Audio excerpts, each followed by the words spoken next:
Distinguished speakers, dear members of the Hertie School community, dear guests on-site or online, it's a great pleasure to welcome you to this keynote discussion on behalf of the Hertie School and our Center for Fundamental Rights. My name is Cornelia Woll. I'm the president of the Hertie School, and I'm very grateful for this opportunity to deliver the opening remarks for this important and timely exchange on the challenges faced by human rights defenders, a topic that has become increasingly relevant not only in the context of authoritarian regimes, as we may have once thought, but also within our Western or so-called Western democracies. The past years have been marked by the growing challenges to the protection of human rights, and they have always been difficult. But we now see the spread and intensification of armed conflicts, cross-border displacement, and the growing impact of the climate crises. These developments, combined with political shifts and the weakening of democratic norms, pose significant challenges to the protection of fundamental and human rights for institutions, international organizations, and society at large. In response, human rights defenders are playing an ever more critical role in safeguarding fundamental rights and holding those in power to account. Within this context, academia, universities in particular, play an important part through human rights education and human rights research, coupled with the dissemination of knowledge. Our Center for Fundamental Rights at the Hertie School was established 5 years ago to strengthen research, teaching, and public engagement on fundamental rights, addressing the resilience and relevance of these norms under changing political, economic, social, and environmental conditions. And I'm deeply grateful and thankful that people before me had the foresight to create the Center for Fundamental Rights so that we would have expertise on these areas which we know today are really crucial, and I'm deeply committed to making sure our center grows and develops. The discussion hosted today highlights another essential dimension of the role of academia in the field of human rights, academic freedom. As a core value of universities, academic freedom ensures that scholars can research and teach without risk of official interference or professional disadvantage, and that students can learn in an open environment. It is a cornerstone of democracy and of a vibrant public sphere, enabling universities to convene discussions like the one we're hosting here today. The unique position of universities allows them to serve as platforms for dialogue, mutual learning, and exchange. In an era of increasing mis- and disinformation, it is more important than ever to safeguard these spaces for critical debate. By bringing together academics and practitioners, we can foster a broader and more nuanced understanding of the challenges facing human rights defenders today. Today's discussion wholly exemplifies this intersection of theory and practice and offers cross-sectoral perspectives. It will shed light on the topic from multiple viewpoints: global, national, and most importantly, people-centered, including that of the human rights defenders themselves. I'm very pleased that our Center of Fundamental Rights has brought together such a distinguished speaker panel, all-female panel, for today's exchange. For all of us, especially the students in the room, the engagement of human rights defenders serves as a powerful reminder of the many ways one can contribute to protecting fundamental rights and freedoms. I would very much like to thank our distinguished speakers, Mary Lawlor, Luise Amtsberg, Hanaa, Hakiki, and Carla Hinrichs for joining us today. And I would very much like to thank the Center for Fundamental Rights and its staff, and also the staff of the communications team, for making all of this possible. And let me just single out Michael Kramer on behalf of everybody else, but it really is a pleasure to see you at work and to see all of these things come together from a planning stage to where we are today. So with this, and no further ado, I'm pleased to hand over to our moderator, who I'm also still thrilled to host here, Professor Violeta Moreno-Lax. We're so proud to have you with us. She's a visiting professor at the Hertie School, an expert in human rights dimensions of international law and EU law, and I'm handing over the floor to Violeta now. Thank you very much.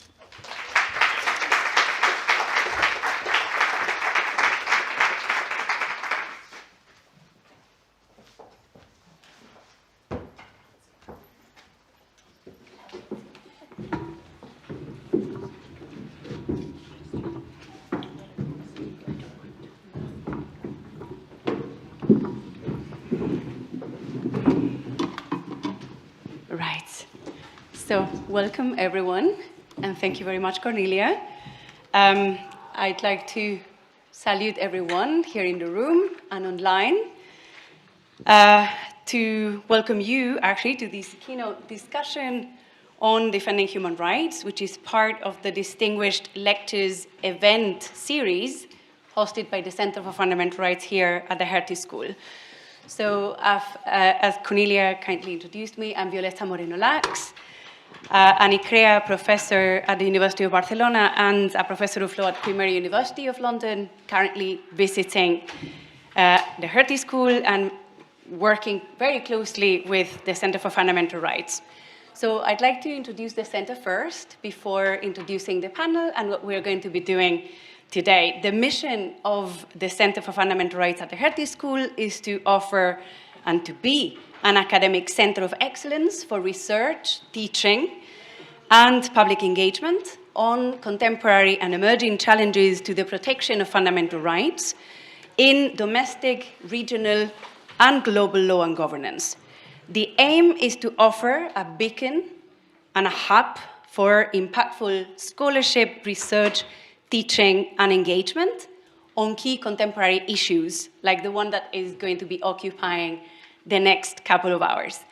So the situation of human rights defenders is becoming increasingly challenging, if not dangerous, worldwide. And this has an impact on core democratic values because it stifles dissent and produces a dangerous chilling effect that limits freedom of speech, shrinks civic space, and erodes key rule of law standards. The Center for Fundamental Rights is therefore honored to welcome you, our dear speakers, gathering a very distinguished group of experts and activists who are working at the forefront of human rights, including climate justice and migration. The idea is to discuss the key challenges that human rights defenders are facing today at all the different scales of law and governance. So we're going to be covering the global, the regional, the domestic, as well as the societal levels. And these are what the speakers are going to be doing in turns, drawing on their vast personal and professional experiences. And what we would also like to do is to explore the strategies for confronting these challenges and finding solutions. And I'm going to be introducing them now, briefly. Their biographies are very extensive. I invite you to explore our website for all the details. But in a nutshell, so we will start, and I'm presenting them in the order in which they're going to speak in the first round. We start with Mary Lawlor at the extreme left over here. She's the UN Special Rapporteur on the situation of human rights defenders since 2020. She has worked with human rights defenders for over 20 years. She's also an adjunct professor on human rights at Trinity College Dublin. And last but not least, the founder and former director of Frontline Defenders, which is a renowned organization focusing on the protection of human rights defenders at risk. Luise Amtsberg, following next to Mary, has been the German federal government commissioner for human rights and humanitarian assistance since January 2022. And in this capacity, she liaises very closely with many organizations, different parts of government, as well as civil society. And she's been a member of the German Bundestag with the Greens since 2013. We're very happy to have you here with us today. Hanaa Hakiki, to my left, is the director of the Border Justice Program at the European Center for Constitutional and Human Rights, ECCHR, an NGO that addresses grave human rights violations through transnational legal interventions. And since 2014, her work has been focusing on what we call pushbacks. So border rights that get violated on different scales by interventions of various states in the European context. And she's been litigating these situations in international courts as well as UN treaty bodies. Last but not least, Carla Hinrichs, is the German climate protection spokesperson of the resistance movement Last Generation, Letzte Generation, which is currently undergoing a trial, which may lead to the illegalization of the organization, if not a punctual element there of criminalization. We will see how the development pans out. But Carla has been involved in climate justice activism since school, with Extinction Rebellion first, then Amnesty International, and now currently with the leadership circle of Last Generation. Very pleased to have you here today. So before I give the floor to our speakers, I would like to explain the proceedings, the structure of the conversation that we're going to follow. We will have 2 rounds, as I mentioned already. The first will focus on the key challenges confronting human rights defenders today at the different scales, global, regional, societal, and even individual, which each of the speakers sharing their knowledge and experiences. And they're invited to use this round also to introduce themselves, their mandate, or their organization, so that we know more about their work, and then to come down to their key messages, takeaways. And then the second round will be for us to reflect jointly on possible solutions to the main challenges that we will have identified in the first round.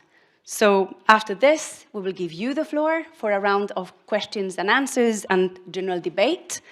So without further ado, I thank you all very much once more. And let us begin with the discussion on the key challenges. I will start with Mary Lawlor. And my first question to you, Mary, is what are, according to your perspective, the main challenges confronting human rights defenders at the global level today? The floor is yours. Thank you very much. Just a minute on, sorry. I always forget about this. A minute on the mandate. I took up this role in 2020. The UN Human Rights Council created this role after the adoption of the UN Declaration on Human Rights Defenders, which basically says people should be allowed to defend the rights of others and their own rights. So it was agreed by consensus, this declaration. And the 2 crucial articles of the Human Rights Defender Declaration are Article 1, which defines and outlines the right to defend human rights. It states that everyone has the right, individually or in association with others, to work and to promote and strive for the protection of human rights. And the second article is Article 12, which says that states have a duty to protect people exercising this right from retaliation of any kind. So together, what they state is that people have a right to protect human rights by peaceful means, and that states have a duty to ensure that they can do this work without fear. So my work is about whether or not this is assessing the case. And I do 3 main things. I do casework. I take a people-centered approach. I raise cases with oppressive governments where human rights defenders who have been retaliated against because of their work. And this is called the communications process. I do country-specific work. I'm mandated to do country visits. So I do 2 of these a year. But you have to be invited by the government in order to have an official country visit. And there, the aim is to assess whether people can exercise their right to defend human rights without fear or not. And previous visits I went to was Greece, which to look at defenders of refugees, migrants and asylum seekers, Tajikistan, Brazil, Georgia and Algeria. And then every Human Rights Council and every General Assembly I present a report, 1 to each of them. The next one is on climate defenders and just transition. Previous reports have been on killings of human rights defenders, long-term detention of human rights defenders, anti-corruption defenders, defenders who work for the rights of migrants, asylum seekers and refugees, and women human rights defenders in conflict. And all of the defenders that we work with are in danger or at risk. for one reason or another, and I only take up people who are in danger. We receive information every day, and we've raised over about 1,400 cases with government since I started. Now, the situation is pretty bleak. But it's always been bleak for human rights defenders. It's always been difficult. And there are more people now working for human rights than ever before, and therein lies the hope for human rights. I really strongly believe that. And I have seen so many successes of human rights defenders down through the years. For example, a children's organisation in Bangladesh who worked with the local commissioner on forced marriage of children, and they succeeded in stopping dozens of forced marriage. The abducting mothers in Yemen who built trust with both sides of the conflict and succeeded in reuniting, or if they were already dead, getting the bodies back from the two parties and returning them to their loved ones. There was a young man in Botswana who single-handedly brought a case to decriminalise LGBT homosexuality to the court and won.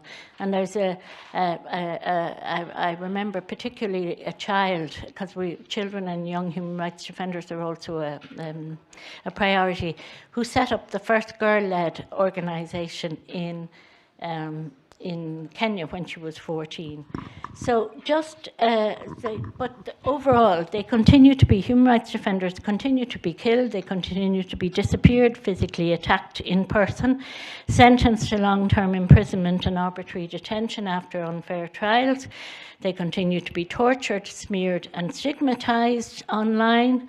Families are subjected to reprisals for their work, and they live lives of relentless stress and pressure, and are sometimes forced into exile or self-censorship. Some states who are supportive of human rights are currently showing no regard for international law and the values that they have sworn to uphold. And other states see human rights defenders as threats to their ideology or their authority. And we've all seen examples of double standards. So that's one problem. The explosion of conflict around the world is another problem. It's had a major impact on human rights defenders. Some of them have had to give up their work, and they have turned to humanitarian action. I remember in Ukraine, a woman defender who changed. She had been a nurse by training. She was working for an NGO, but she left the NGO to carry out delivering supplies and medicine and food to disabled people and old people after Kyiv was taken. Human rights defenders in eastern Congo and Sudan have been forced into hiding, feeling and arbitrary detention, killings and sexual violence. We've spoken to so many of them.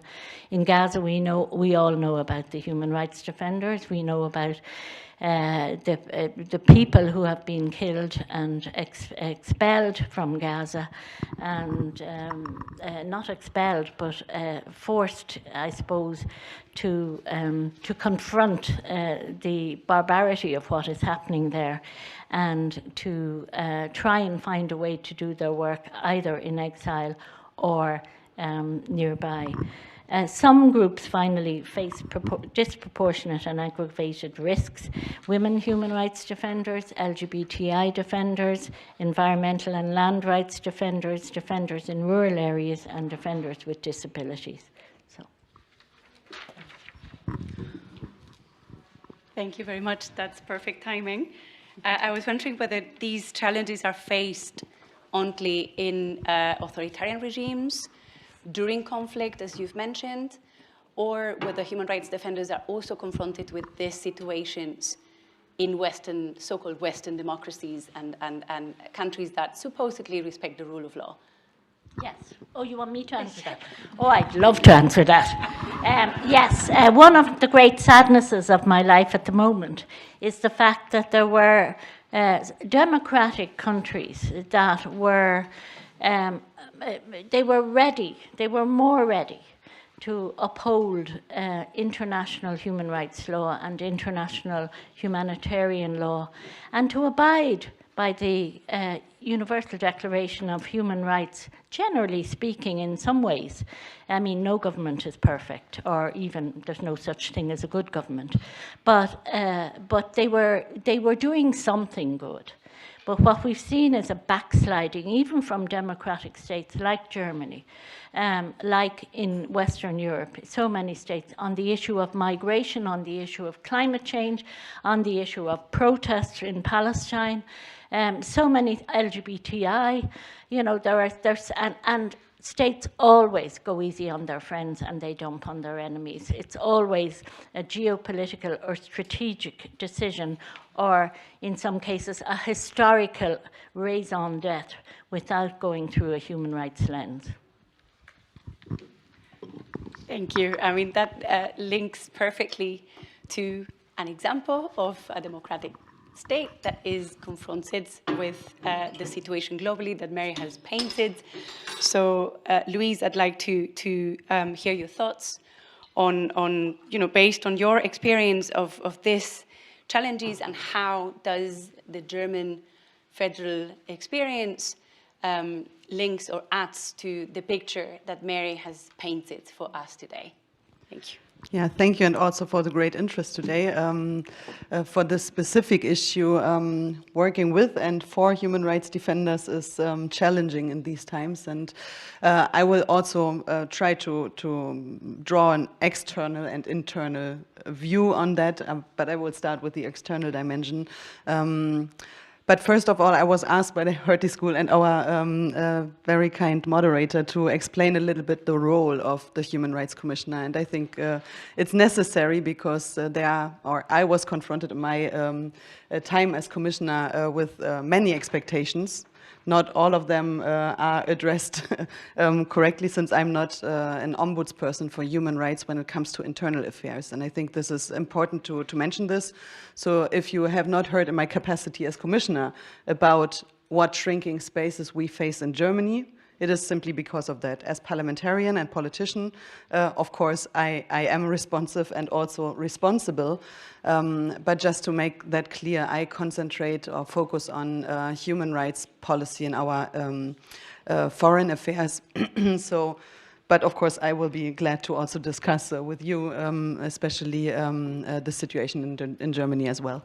But focusing on the external dimension and the situation of human rights defenders worldwide, I would say it is really frustrating and shocking in what intensity the situation worsens. So, but if we come to the, first of all, to the definition, I understood that you have a very clear definition of people and supporting people in their home countries and in the context they are working. I would broaden it a little bit, since we as government are also facing challenges like transnational repression. And our goal is it, of course, to support people here in the country that are working for their contexts after they are forced to leave their countries. So, and also when it comes to who is, and I like the definition very much, you highlighted, to have the right to defend, and states have the obligation and the necessity to protect these people. But there is a political misunderstanding, or states that are not understanding so much what engagement and what fields we mean when we talk about human rights defenders. And I would say environmentalists and or climate defenders, as you call them, are not visible for states as human rights defenders, and I think that must change, so we have to lobby for that. And I remember last year meeting Julie Valesquez, who received or who got a prize by Amnesty International, female fisher from Colombia, and she told us that it is so dangerous for her because no one actually sees her political engagement, and that she is, by protecting the environment, she is working simply for being able to live. So, having a broader understanding of what human rights defenders are would help politics to answer to the challenges. And I think we have to do more lobbying for this broader understanding. This being said, I mean, I could go into details and examples. Of course, you know, we are working as a government through programs to protect human rights defenders. You all know about the Afghanistan program, which was not so functional, or a little bit dysfunctional, I would say. But we found ways to support and protect people from Afghanistan who, yeah, of course, worked in the field of human rights, who are very vulnerable. But of course, there are other programs, and I think this is one way a government can be engaged, can support. But still, in the end, you need to change the situation in the country, and this is where diplomacy comes in, of course, and we also work with individual cases that we are trying to highlight in our negotiations and conversations with governments all over the world. Going into examples, I would say, or just to mention one thing, shrinking spaces is something that, in a way, fastened after the pandemic. And I think we didn't really got the chance to go back to how it was before. So the pandemic was used as an excuse in many countries to limit and restrict people in their freedom. And it is still ongoing process to come back to the situation before. So we experienced that in a lot of countries, and it is challenging to address that. Maybe I would leave, I don't know how much time I have, but going into details, I would just mention we have, of course, a situation in Belarus, which is a very good example where people need protection and support since over 1,200 people are unlawfully imprisoned. We have a situation that is unacceptable in the Palestinian territories and Israel, since we also see journalists that are defending the freedom of speech and, of course, freedom of information, also as human rights defenders that are, in a way, under pressure and threatened by their lives, in their lives. Where we see that, you know, by 330 journalists killed last year, I think 280 are killed in Gaza. So the dimensions are something we should look into. And of course, this is strongly connected to the respect of, and also humanitarian workers must be protected by the states, which is not the case in Israel. And the Palestinian territories, but also, and this is the internal dimension, we see shrinking spaces here in Germany as well. And I could go more into detail what is expected by the new government, and I would gladly look into that, but I don't have the time anymore. But of course, I mean, if you threaten civil society, if you give them the feeling that one protest is more legitimate than other protest, if you have an uncertainty and not clarified situation on what is allowed and what is not, if you have different opinions on that, you will simply by that put civil society under pressure, and this is what is happening in Germany right now. Thank you, Luise. Before you leave the microphone, I wanted to add one more question before we go to the next speaker. I was wondering what the thematic priorities or regional or geographical priorities are for your office, and how do you establish them? If you could share this with us. That is really a tough question, you know, because in many cases or situations, cases come to us. And of course, this is, you know, never something that could be considered as fair. This is what also pressures me and my team a lot in our daily work, that we are 5 people in my office, me included, to work on these cases. So we are simply not able as a structure, as an office, to do casework. But of course, we can raise cases that are brought to my attention, or people I met myself. We can highlight these cases. And of course, there are some that have a public, how do you say, that are publicly known, and of course, from high priority. But in the end, we can't prioritize because it is too massive to just look away, but it's also impossible to really address everything. So it's not very satisfying, my answer, I know, but it is how it is. Thank you for being sincere and open. I'll then go to the European dimension now and ask Hanaa what the challenges are from your perspective and your position, and if you could also introduce the work of ECCHR and the Border Justice Program in a bit more detail so that the audience can understand a bit more the perspective you're coming from to the debate. Thank you. Thank you. Hi, everyone.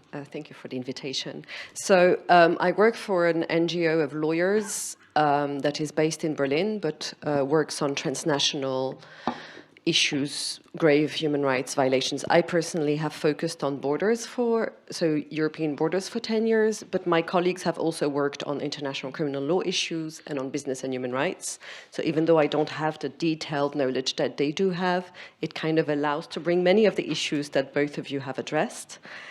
And so what we have done is looking at the creation actually of pockets of lawlessness at European external borders. So when I say external, it's just before we get out. So in Greece, Croatia, and Spain, and well, we haven't worked so much on Italy, but, and I say that because I think the borders are a bit like the new colonies of back in the days, like they're little labs of what states check they can do. And I often say that really we should look at what they're doing, because what happens is that you create a state culture. So whatever was happening at the border 5-6 years ago, you can be sure at some point it's going to come to the metropolis. It's going to come to the center of the city, because the officers that are at the border are under the same state structure. And they might actually move also and become officers that are here. So it's really interesting to see what happens there in order to know how to get prepared for what will happen here or to stop it. And yeah, we've seen shrinking spaces at borders for quite a long time. Actually, when Mary Lawlor first came into office, I think you had just taken over in 2020, and we came into contact with your office for the Juventa crew and their criminalization in Italy, and it was really helpful, your work on them. So we've seen that for sea rescuers, we've seen it in Greece and Croatia for anyone who's trying to simply talk about even things like the torture and killing of migrants. We've seen the targeting of lawyers in Croatia that have been, followed in the streets for years, that have been criminalized for defending a family that had, whose little girl of 4 years old died during a pushback, and they were trying to seek justice, and the lawyer was targeted. The ombudsperson in Croatia is still targeted. So that's the reality of working on borders. Now, in a way, we're well prepared because we see what happens at borders, and also as an organization, as I said, we work on transnational issues, so we have a lot of partners everywhere in the world, and we've seen the struggles that they've had and also the strategies that they've developed. So now we speak a lot about how we really need to learn from our partners in the Global South, because they know how to operate under authoritarian regimes, and we need to learn that too. Because we are coming under targeting, this is quite clear. I mean, the new government in Germany is asking questions about civil societies that, very sadly, we've seen asked elsewhere, in Hungary, in Greece, in Croatia, in the US, on funding and aims. And this is all very familiar, and we've seen our partners go through this in Georgia. And we know what this means. It means the potentiality of, in a few years, your bank accounts get closed. And actually, in relation to Palestine, this has happened in this country. So we're not far. We know all of the ways in which this functions.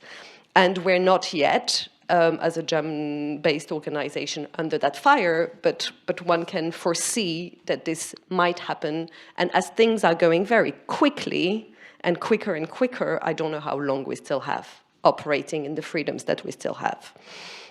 And I would echo what you said in terms of like a double movement on the one hand with states no longer abiding by international human rights law and really putting it in question, and at the same time criminalizing more and more. So the oppressive law as an oppressive tool is going up, and law as a liberating tool is going down. I mean, I say that because sometimes it's a bit difficult to understand how law functions. And I think we're becoming more and more objects of the law that can be criminalized, rather than subjects that actually hold rights.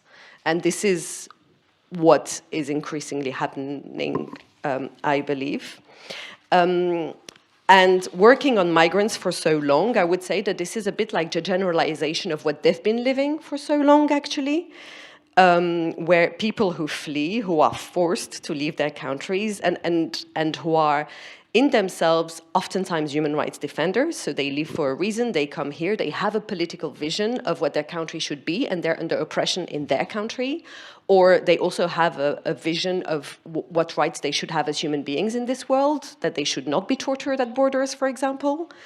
And what we've seen with our applicants with whom we work and whose cases we do, they do it not for themselves, because by the time they've arrived and by the time they're in touch with us, it makes no difference to their asylum claim. They really do it for the people that are still at the border and still being beaten up and tortured and disappeared. So they are, in that sense, human rights defenders, even though we might consider them as such for different reasons. Classism is one of them. You know, they might not come from the kind of background where we see human rights defenders, but they actually are. And with the increased use of asylum and migration law to silence people like them here in Western Europe, they have less and less capacity to actually do that human rights defending work. Yes, so I think I will stop there. Thank you very much. I would like to push you maybe a little bit on strategic litigation. I mean, you resist the term. I mean, I've seen that you've chosen transnational litigation rather than strategic litigation. So I was wondering whether you would have examples that you can share with us of cases that could potentially, by others, be classified as strategic litigation. How do you define that space? And do you engage in that space with human rights defenders, or do you consider your work as part of the defense of human rights at large? Yes, I forgot to say strategic, so it's transnational strategic litigation. It's been used sometimes, I must say, by like commentators and courts to say that we didn't have a point and we were trying to like instrumentalize people's problems. I think what they're missing there is the issue of access to justice. So it's strategic in the sense that we allow a few cases to come out when, for pushbacks, we don't have numbers, but from our calculations, of what we know, there must be between tens of thousands, possibly up to 100,000 victims a year in Europe. So, and when I say pushbacks, it's not just the summary expulsion, it's the summary treatment. So it can include, ill treatment, torture, rape, disappearance, killing, anything. Because you're in the hands of officers and you're not recorded. So they can do anything to you. And we know that they do anything to some people. So I think it's one of the it's one of the biggest human rights issues, possibly, if you think of like 100,000 victims a year.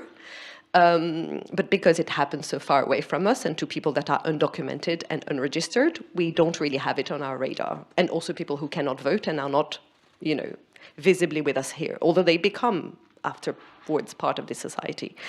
So strategic in the sense that we, deploy the means to have a few cases, like really we've represented maybe 15, 20 people in 10 years, out of the up to 100,000 a year of victims that we know exist. Thank you. And hopefully striving for systemic change, thereby for everyone. Right. So if we now pass the floor to Carla, we are coming now to the domestic level. We've covered the global, the regional let's come to the domestic and let's come to the societal and even the individual.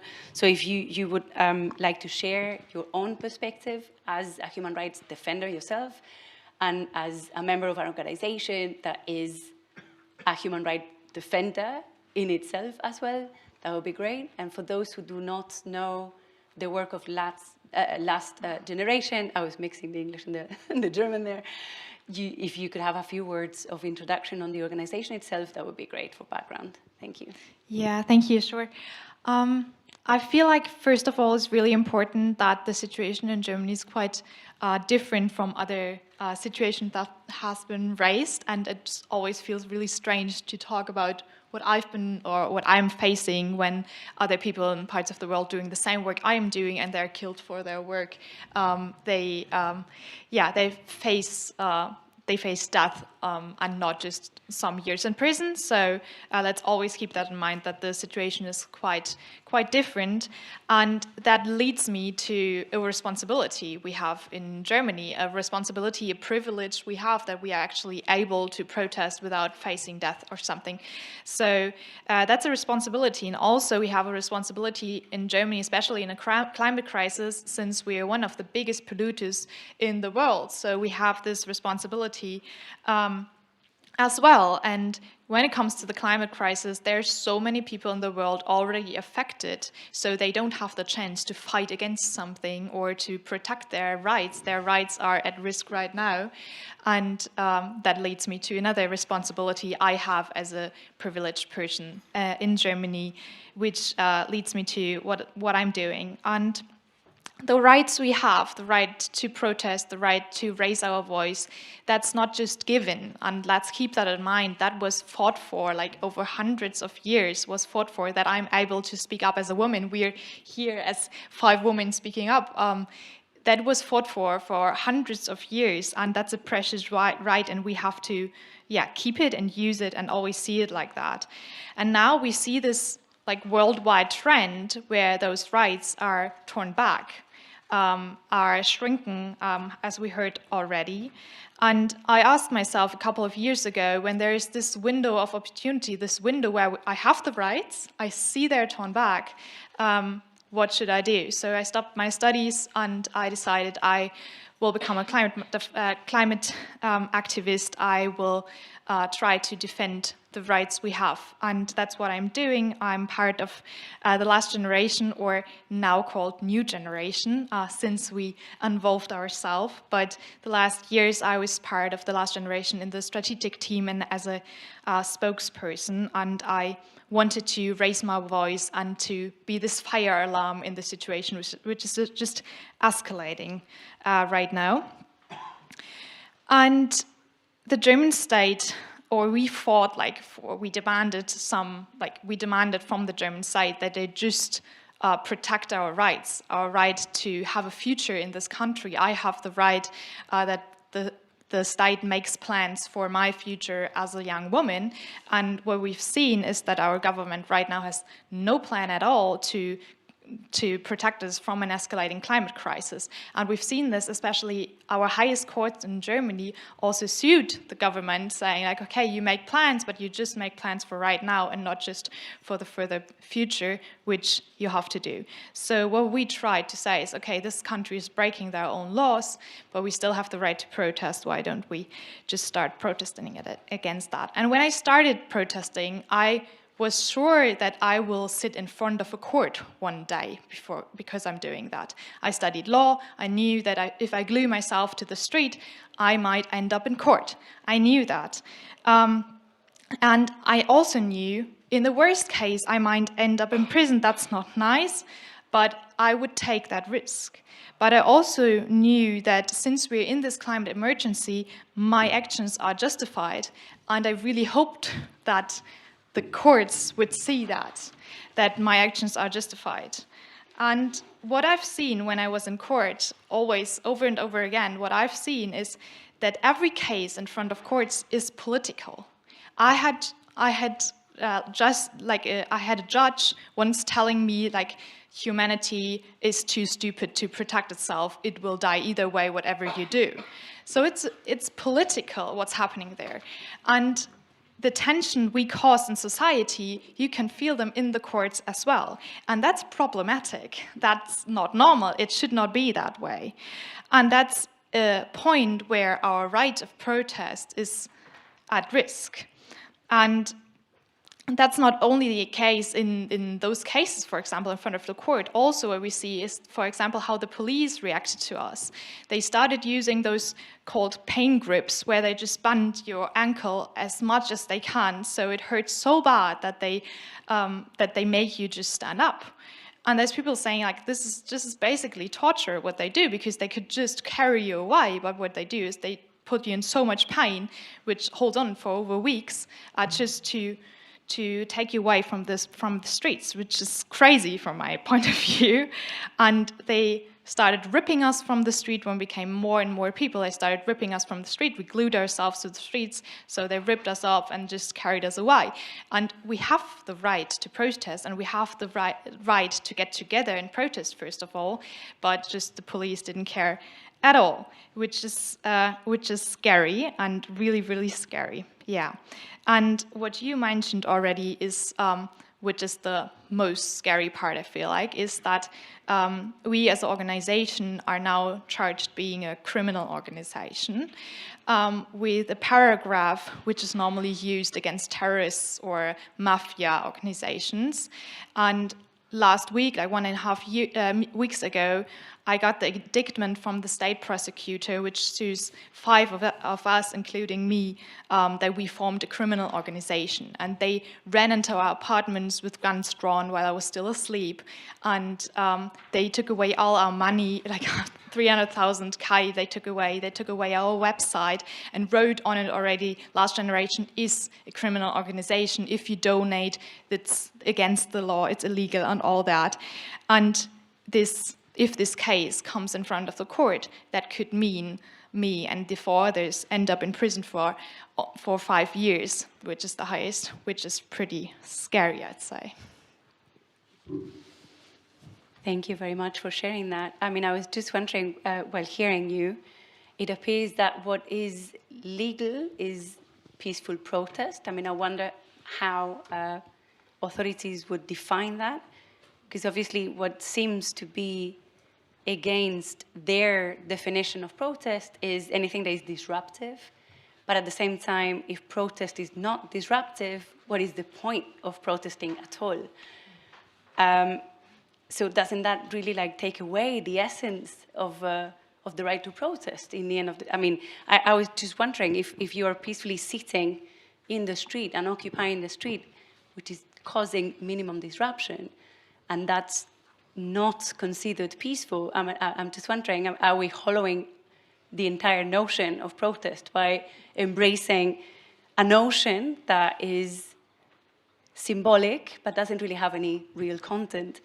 And with that in mind, maybe we can slowly move to the next part of the discussion, which is on how to solve the challenges that we've been mentioning so far. And maybe, Carla, I can continue with you, and maybe you could share what is, from your perspective, or the perspective of last generation or new generation, of a potential solution. So what would be the things that you would put on the table for governments, including the German government, to consider as part of a solution? How do you embrace protest, peaceful protest, but still disruptive protest, because otherwise we're hollowing the concept of any meaning? So what would be your contribution on that front? Yeah, I think you raise a pretty interesting point in saying that the government are not the ones who should judge if the protest is nice or not nice, because the protest is against the government. So if there's some politicians saying like, okay, you're like the ARF or you're like the Taliban, for example, that's what I heard in my protest, I'm like, yeah, but you're not judging the protest which is against you, which is quite strange, I feel like. But I feel the most important thing is, first of all, with us as society to realize what the situation is we are in.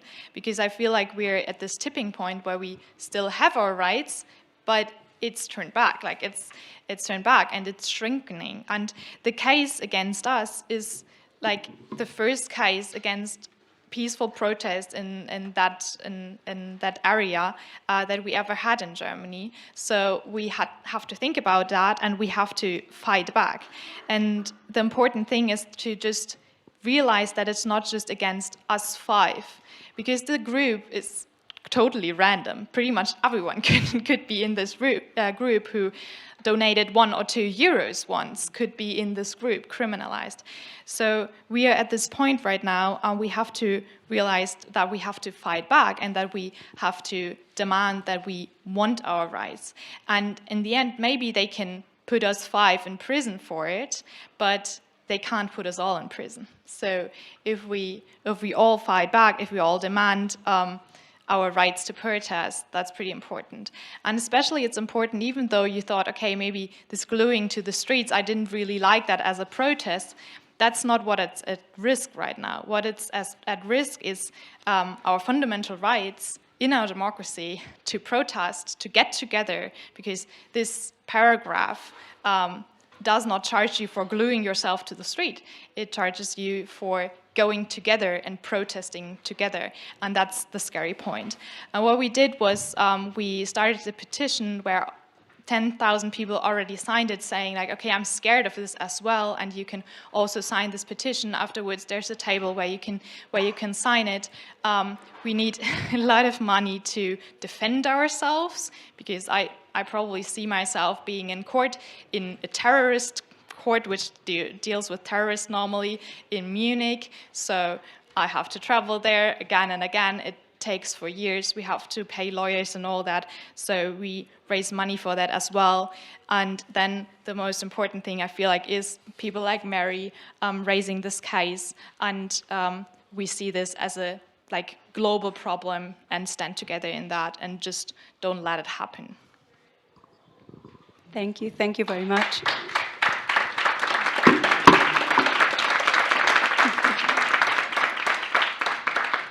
Thank you, Carla. I mean, I have the feeling that by focusing, governments or others focusing on the protesters and the human rights defenders, at the end of the day, they're engaging in the proverbial killing of the messenger. So rather than focusing on the underlying issues, in this case, climate justice, climate change, the tipping point that you mentioned, and trying to avoid the irreversible damage that would ensue, this is a smokescreen. You're focusing, you're mistargeting the problem. You're generating a problem that shouldn't really be there. And with that in mind, I was wondering, turning now to Hanaa again, what would be, coming back to border justice and migrant rights, what would be the solution or the approach that you think we should be advocating for or thinking about to reverse the trends that we observe, particularly at the European level, at the external borders that you mentioned, which are now constituting these neo-colonial sites of violence? Yeah, thank you for that. And as you were saying it, I was also thinking, of course, the whole discourse on migration operates exactly in the same way. So instead of tackling global injustice, instead of speaking of mobility justice, we talk about the disproportionate weight of migrants on Western countries. And I really can't explain it, because it's like people have amnesia.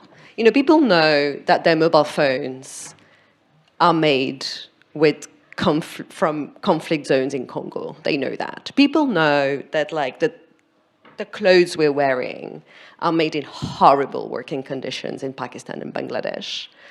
And then when people from Pakistan and Bangladesh are at our borders, we find it strange and disproportionate as a weight. Like, how are we not connecting these? We know that we live in an unfair world.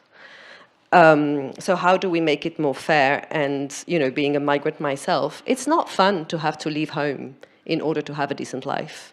Nobody wants that. We all want to stay home, to be honest. I mean, some of us are like travelers and want to explore.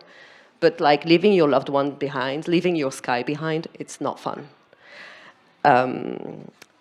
So yeah, I think that would be, you know, that would be my sort of ideal, but I think we're further and further away from it, to be honest. So in terms of, you know, solutions as to being targeted and criminalized, I think you mentioned one. I think relying on communities and relying on civil society rather than structures, funders,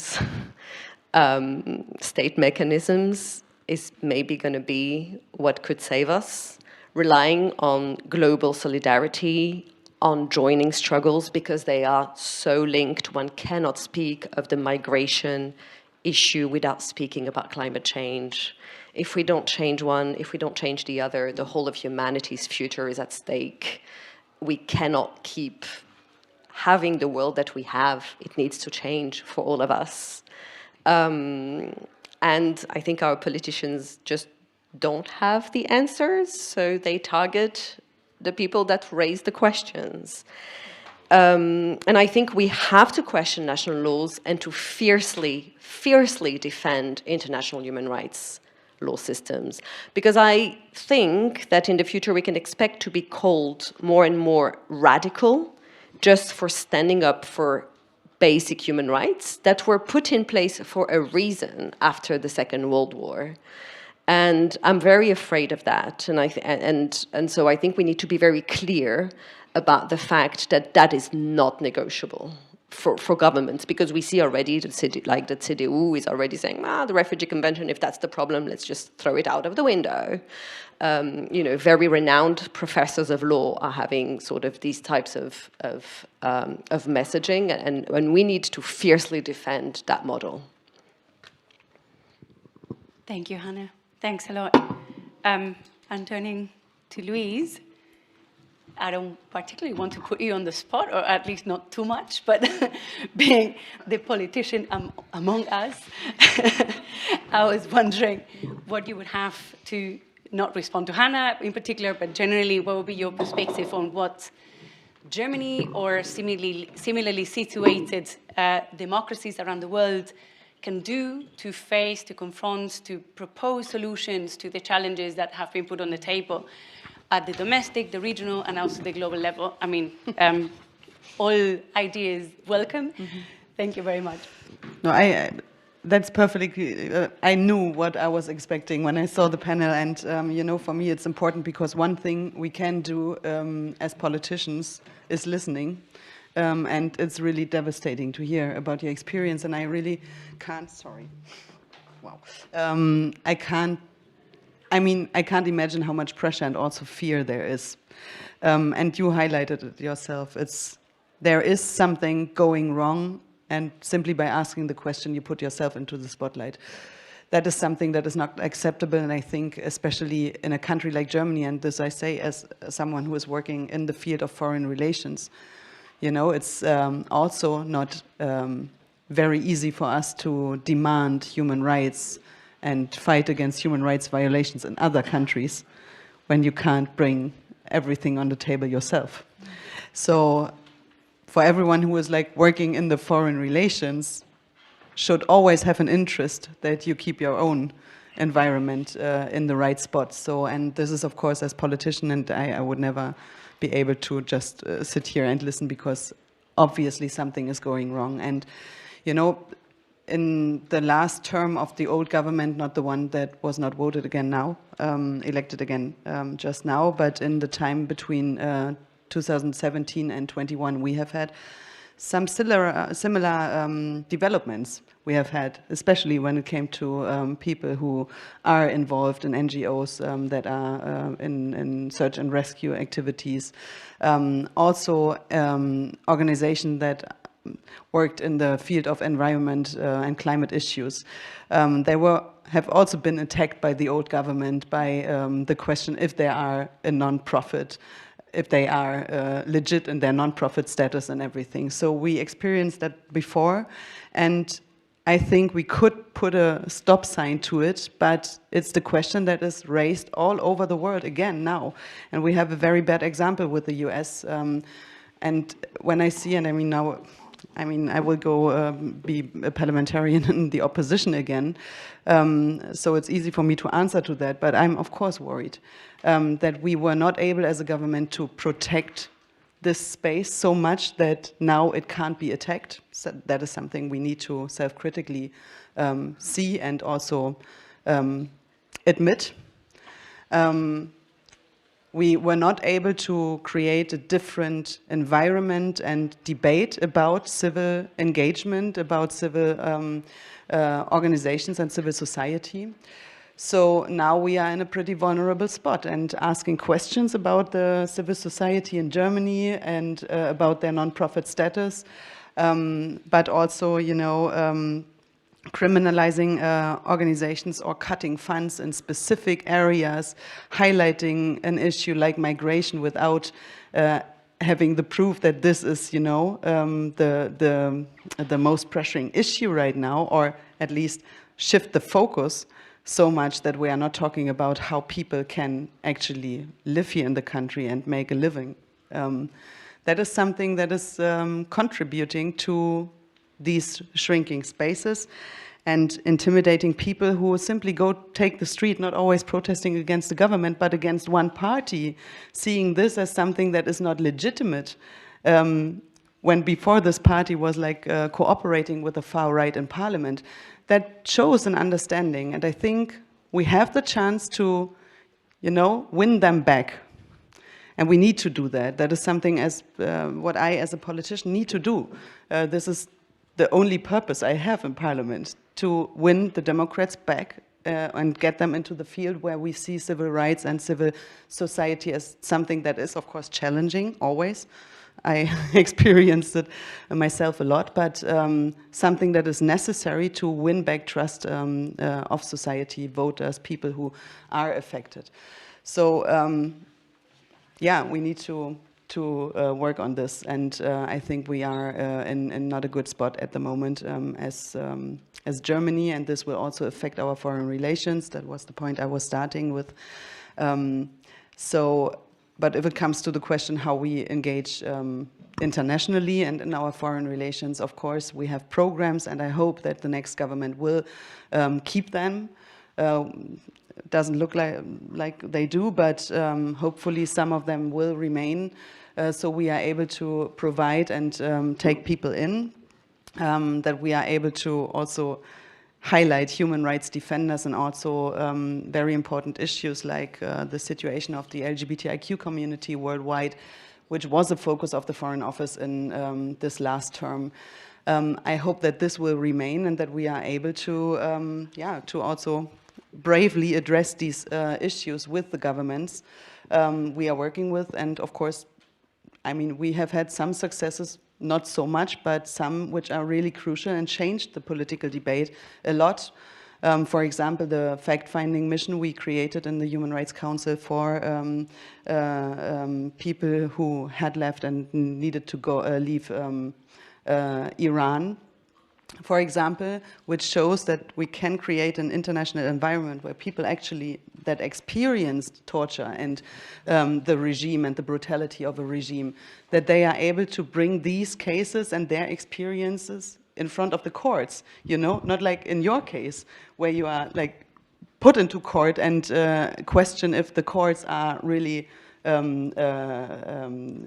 deciding independently. We have these institutions and we need to strengthen them in any case. So this was something where we were successful, was a tough race to win so much votes, but we did. And I hope that we will focus on this. Also the new government will do that. So we, also, you know, take the opportunities, measures and instruments we have and fight back. So. Thank you very much. I'm sensing some form of a consensus so far that, I mean, one of the most worrying trends is not just the growth of populism in the form of Trump taking power or Orban taking power, but also the growing acceptability of the unacceptable and the war on woke, as some would call it, right? And so with this in mind, I'd like to give the floor again to Mary for her proposals on what is it that not just state authorities around the world, but the global international community as a whole, what were the steps, the measures, the mechanisms that we should think about, promote, adopt, to address some of the problems that we have put on the table and preserve the rights of human rights defenders, but also the underlying causes and rights that they are defending at the end of the day? Yeah, well, I think you have to go back to first principles. You know, every government has to look at what its own obligations that they have freely signed up to. And they should be executing those obligations they should be executing them through a human rights lens. They shouldn't be picking on the people that they know won't have any, there won't be any negative impact on the government or its strategic or political priorities. And that is a huge problem. You know, the way governments pick and choose, every government picks and chooses, you know, where they want to stand on the issue of human rights defenders and from what countries. So for me, that comes back to the state responsibility to protect human rights defenders and to protect human rights. And it also ties in with the individual or organization legitimacy to defend human rights. And one goes with, with the other. I do think that there are certain things that we need states to look closely at. You know, there needs to be an independent judiciary. And even some of the so-called independent judiciaries are coming under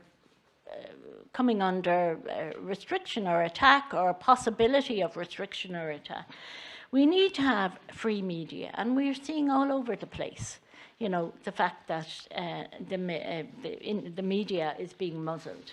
And we need to have a vibrant civil society which is allowed to do their legitimate, peaceful work with visibility and with support. And there shouldn't be these laws brought in all over the place again that are being designed to prevent them from doing this legitimate work. And of course, then, you know, when it comes down to the, you know, just talking about individual human rights defenders like you said, you need solidarity. Solidarity is the last weapon of the defenseless. And it is up to all of us to help provide solidarity. Human rights defenders, they need it from their friends, they need it from their networks, they need to build networks, and they need to build allies of people who will support them. They need it even from the places where they're living. I have had so many human rights defenders tell me that they've got their protection from the networks that they built themselves. So that is one thing, and they need people to speak up for them. They need people to speak up and say, you know, this is wrong. What you're doing is wrong. And there are a lot of examples around the world where defenders have formed networks, not only in countries or in regions, but right across the world. And it allows them to share tactics, as you were talking about earlier on, you know, when it came to share tactics and successes and ideas and learn from each other and strategize each other. And don't forget, there are so many people working in human rights now. And even if you think the world is bleak, and in many ways it is. Like, I started this stuff in the 70s. Believe me, from every decade has had the most appalling atrocities where human rights and human rights defenders have been attacked and killed and vilified. And, you know, it is you might think it's worse now, but it was always bad. And the countries that were always really awful are still really awful. The allies that you need, I think, that human rights defenders need to build are, of course, people in government. So she'll be your ally now. She's not in government anymore, but she will she will publicly declare that she's going to be your ally. I had the hope was before also. But, you know, even more so now because you're not part of government. So then civil servants, go look at the civil servants. Civil servants often make a lot of decisions. They inform policy, and oftentimes politicians are so busy. If they get any kind of a good idea or any kind of a reasonable, how would you put it, reasonable, oh God, what is it? You know what I mean. It's not an idea, it's kind of a policy statement about, you know, why we should do this and the steps that we should take. They usually do it. That's been my experience. I mean, I certainly do it now when Eda tells me to do something. And I'm not in government. But when I was in civil society, and that was the way I approached, I would always go to the civil society, to the civil servants first. And I would argue the case. And if they agreed, all was well. If they didn't agree, I would escalate it to the politicians. But I would tell them first, before I did escalate it to the politicians, because you don't want to piss off either the civil servants or the politicians. So, and journalists, I know media is so hard to get, and especially now, but there's such richness. I know social media can be absolutely awful, and people have been vilified and smeared and attacked and get death threats and everything on social media. But it can also be a fantastic tool. I remember when Justina Mukoko disappeared, a defender in Zimbabwe, Lawyers for Human Rights, this was at the very beginning of Facebook, they started a Facebook page. And so it meant that instead of us, I was a director of Amnesty at the time, but instead of us trying to ring the lawyers, trying to get through to Zimbabwe, trying to, you know, try and keep up, and they were chasing their tails and they didn't want to be talking to everybody all the time, we could just check in. They kept everything up to date every day. I would say make sure that everything about you is being documented and kept up to date every day. And don't feel ashamed of asking for support. Everyone here will give you money on the way out. I am sure of that. You will all be responsible for at least allowing her go 4 times to Munich. And you will all sign the petition. And you might even form a solidarity group for her. Okay, so that's that. Because remember, one of the things that you do have to remember when people are giving out about new generation as they are now, but last generation as they were before, you know, their values are not to put people in danger. So when they glue, for example, people on the road, they inform the authorities that if ambulances are going along, there are 2 people who aren't glued to allow ambulance. That never gets out.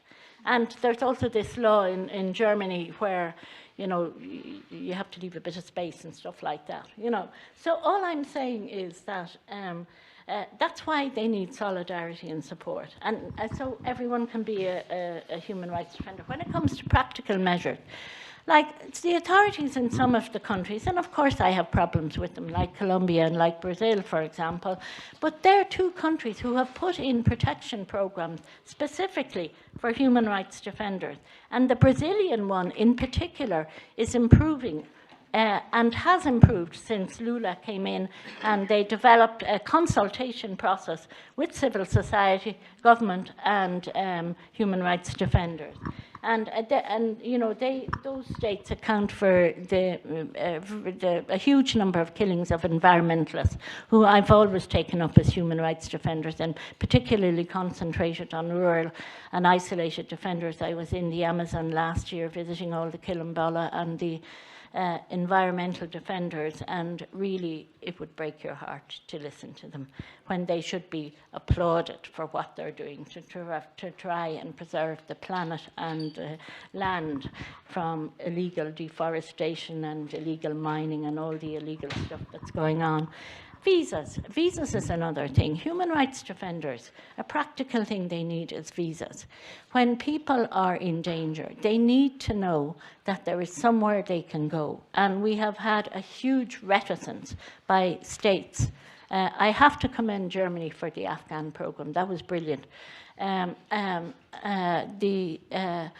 But the access to visas and the speed of getting emergency visas is really, really shocking.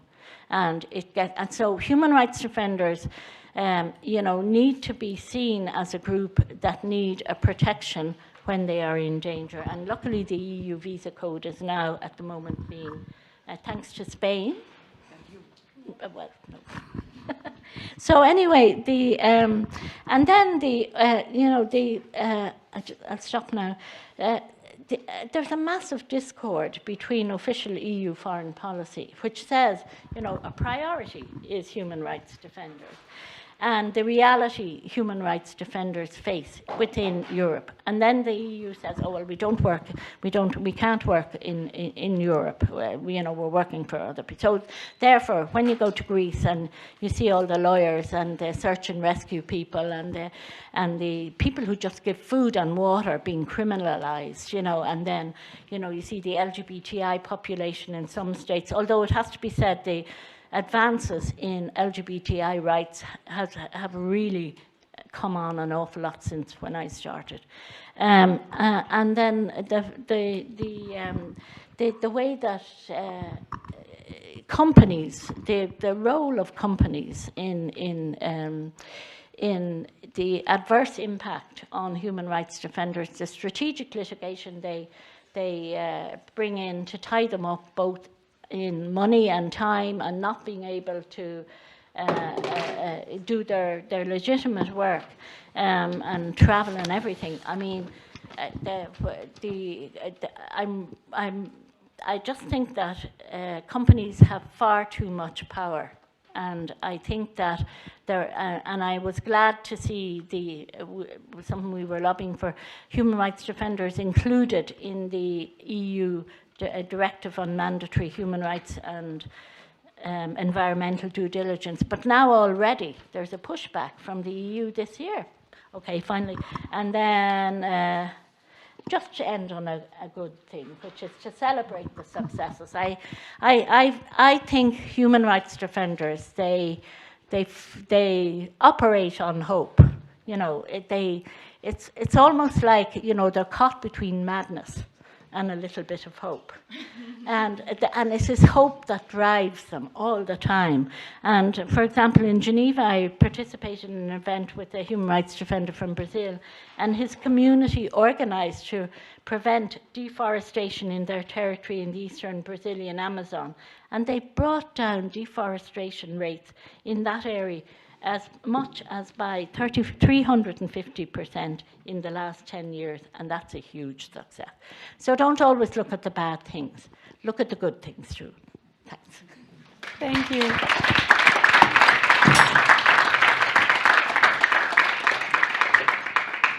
Thank you all very much. I mean, I take note of what each and every one of us can do in terms of engaging, raising awareness, building community, building solidarity. And in that spirit, I give you the floor for the first round of questions to anyone in the panel, to the whole panel. There's a microphone circulating. Thanks. Hi, Joanna Bryson, Professor here. Ethic. Oh, hello. Hi, Joanna Bryson here, Professor here at Hertie School. Ask a question, I guess it's particularly to Mary, but a number of you were kind of beating up on the current elected politicians. And I think part of the problem is that they were elected. And so the definition of legitimacy that I understand is that it's the thing that the people have put into place in a democracy.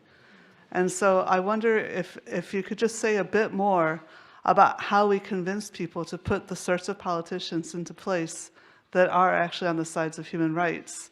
I've heard people beating up on democratic strategists, sorry, this is the wrong, the US left strategists, because they stuck so hard with caring about the borders and caring about particularly trans, and that they said they were killed on gender and borders at the polls. So what can we do, and what is the right place for us to be exercising an effort? Is it really the politicians themselves, or is it the electorate?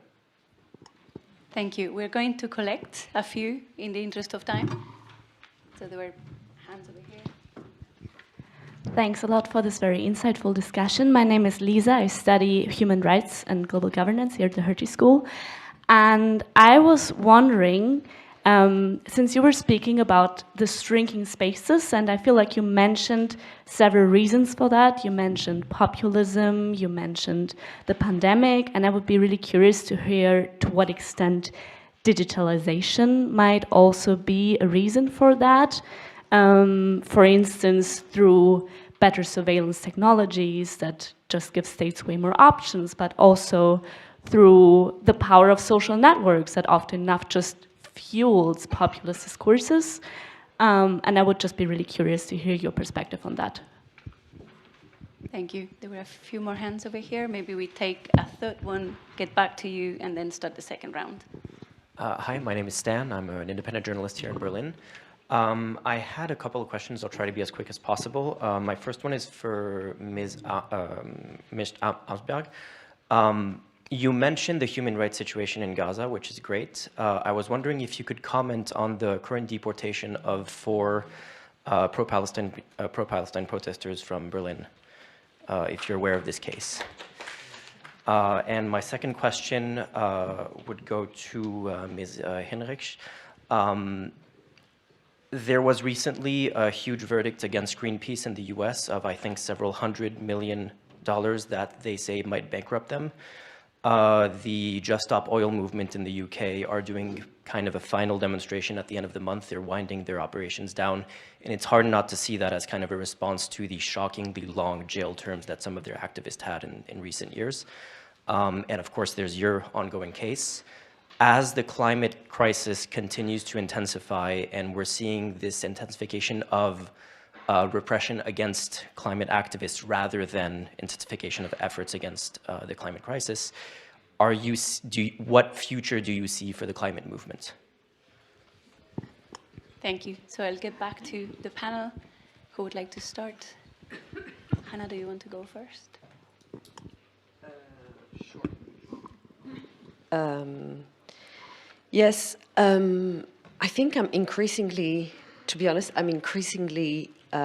uncomfortable with the word democracy because we know historically what this has brought to this country, and we cannot not speak about that. And I think there's, and when you were giving, and I wrote them down, the independence of the judiciary, the free media, and the vibrant civil society, the word that came to mind to me is pluralism versus democracy, because democracy can be the ruling of the majority against those most oppressed. And this is why we have constitutional, fundamental, and human rights, right?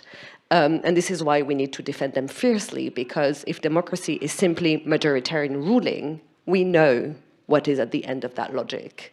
So I don't even accept the legitimacy of majoritarian governments. I don't think that's true. I think our role is actually to defend the most marginalized. Thank you. Carla, are you ready? Yeah, maybe I just answered that question.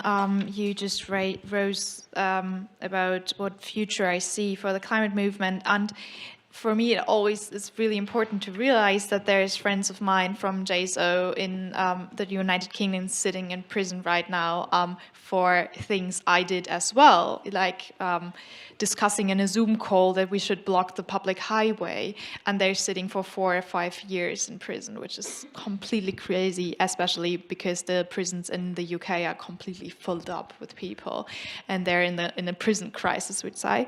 So, yeah.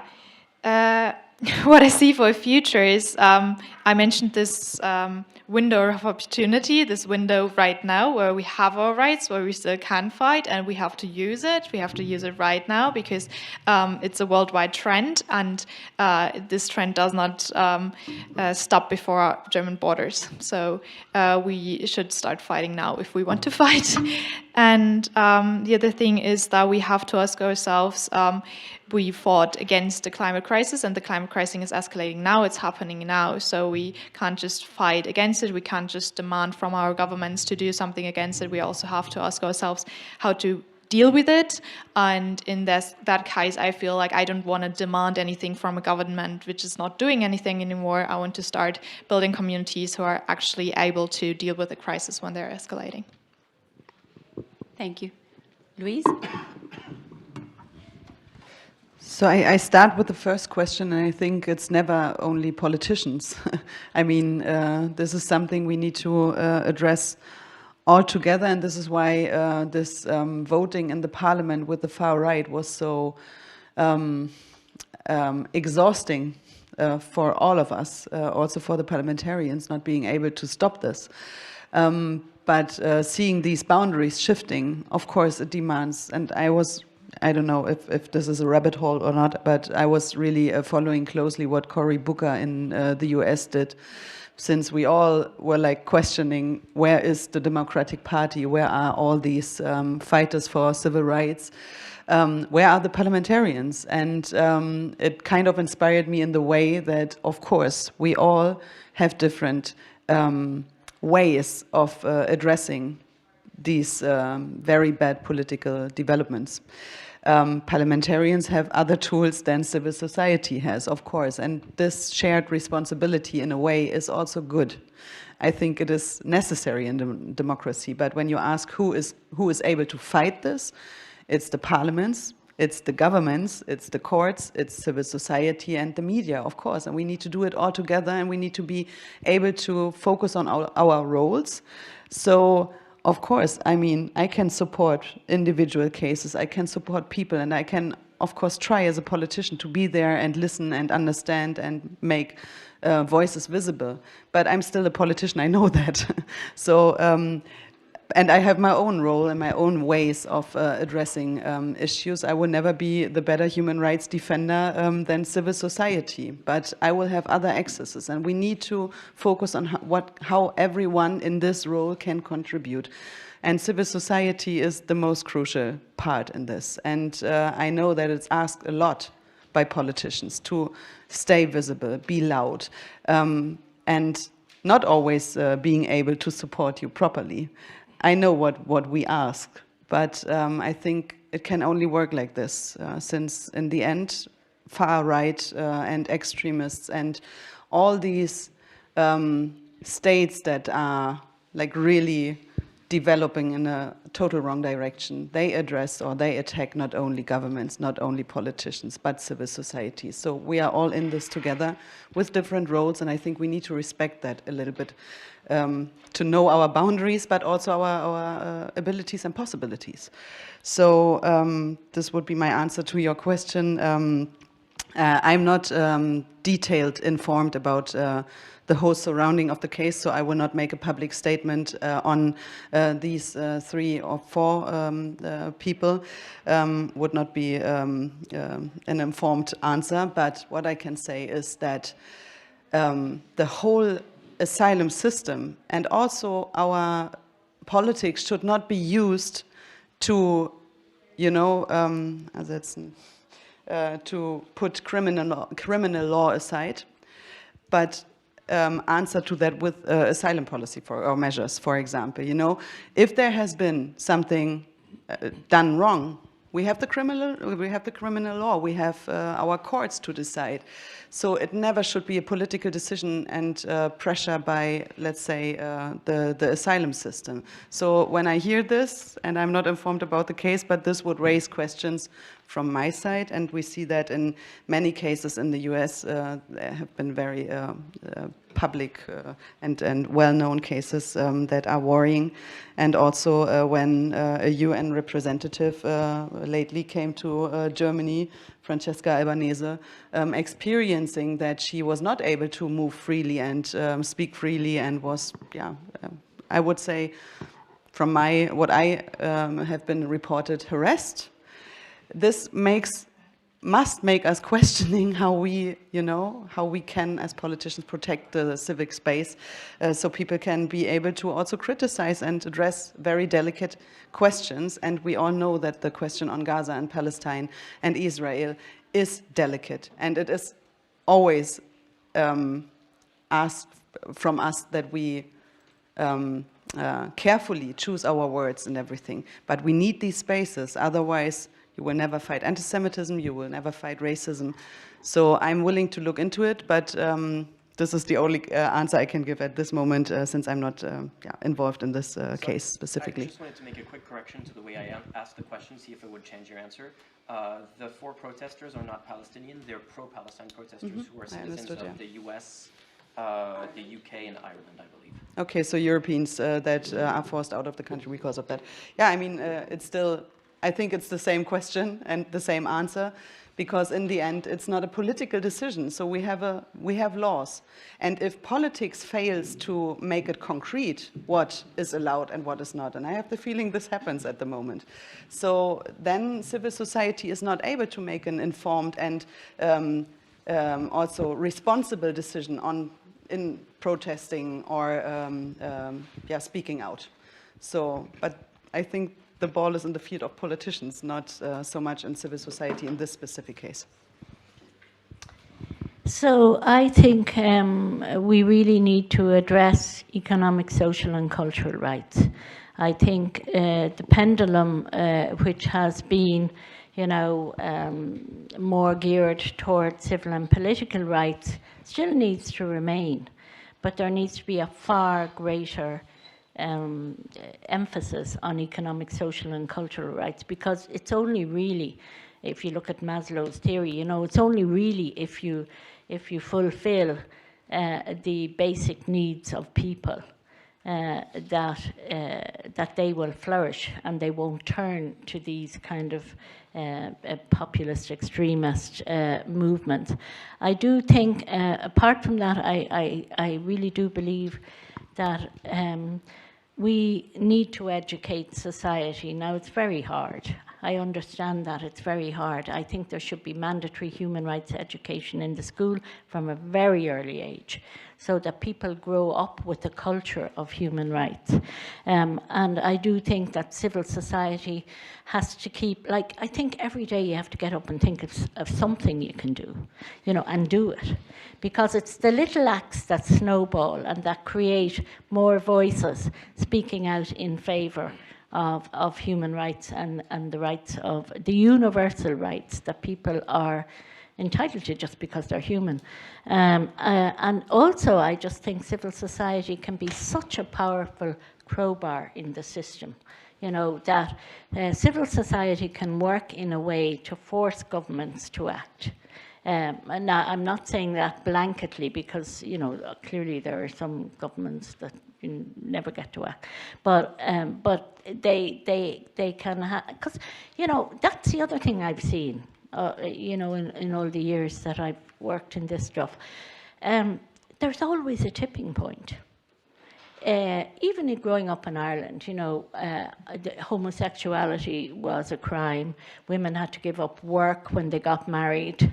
We had no divorce. We had no reproductive rights. All this kind of stuff. That's all in now. And eventually, due to the work of civil society, there became a tipping point. And that's why I say civil society is so important in keeping up the campaigning, even when times are tough, and especially when times are tough, so that the issues don't die and that they progress. So I would say that I like that idea of pluralism. I'm not sure whether I'd be totally ready to ditch democracy yet, but because you'd need something to take its place. So how would pluralism work in practice, and who are the plural? So it needed a bit of thinking there. But building communities, that's what I mean about educating society and building. I think you're dead right. I also think there are always going to be human rights defenders. Nobody has ever managed to get rid of them. in the most appalling circumstances, they have remained and stood up for rights, knowing that they were going to face the most, knowing that sometimes they get up in the morning and they don't know whether they're going to be alive that night. And I have met people like that, you know. So there will always be these people who do this work. And the state can't kill their hope. Thank you very much.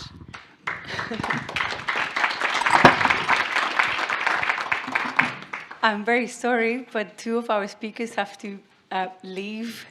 So I would like to invite everybody else for drinks and an opportunity to informally engage with the remaining speakers and to start thinking about manners in which we can all engage, build community, and build the pluralistic system that will take over democracy.